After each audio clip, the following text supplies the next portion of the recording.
la presentació de la Bruixa d'Or de l'equip per aquesta temporada 2013-2014. D'entrada, com ja us hem dit, gràcies per haver vingut. Farem que avui la primera intervenció sigui la d'una persona que, evidentment, és molt important perquè lidera aquesta ciutat, però sobretot és molt important perquè la portem al cor i perquè ha estat una persona, i és una persona en present, molt important per aquest club. Estem parlant de, avui podríem dir l'alcalde, el regidor d'esports, l'expresident del bàsquet Manresa, algú que el va fer campió de Lliga, algú que és història viva de la ciutat i del bàsquet Manresa, en Valentí Junyent.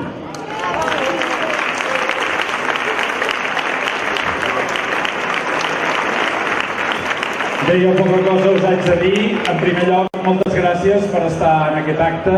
Això demostra que el club està molt viu i també demostra que anem a començar la 41a temporada a l'ACB. Després d'haver celebrat els 40 anys de bàsquet d'elit, poder-ne fer la 41a és molt important.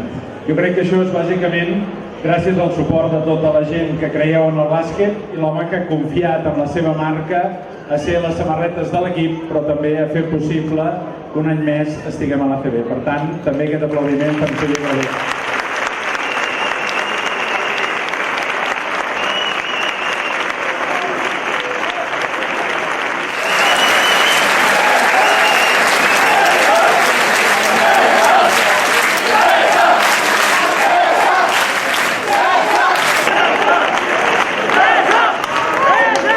Gràcies.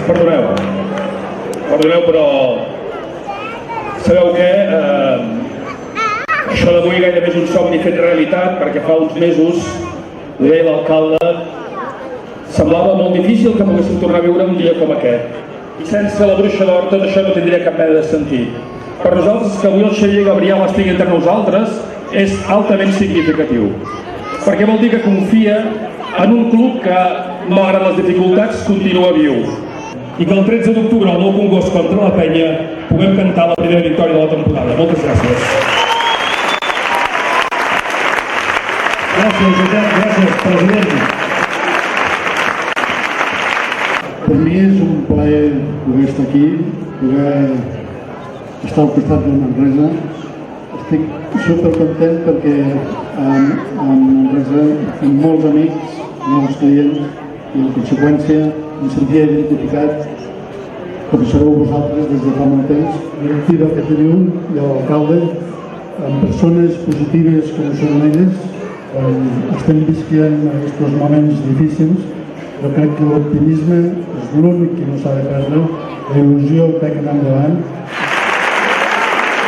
I tant que sí. Gràcies, Xavier.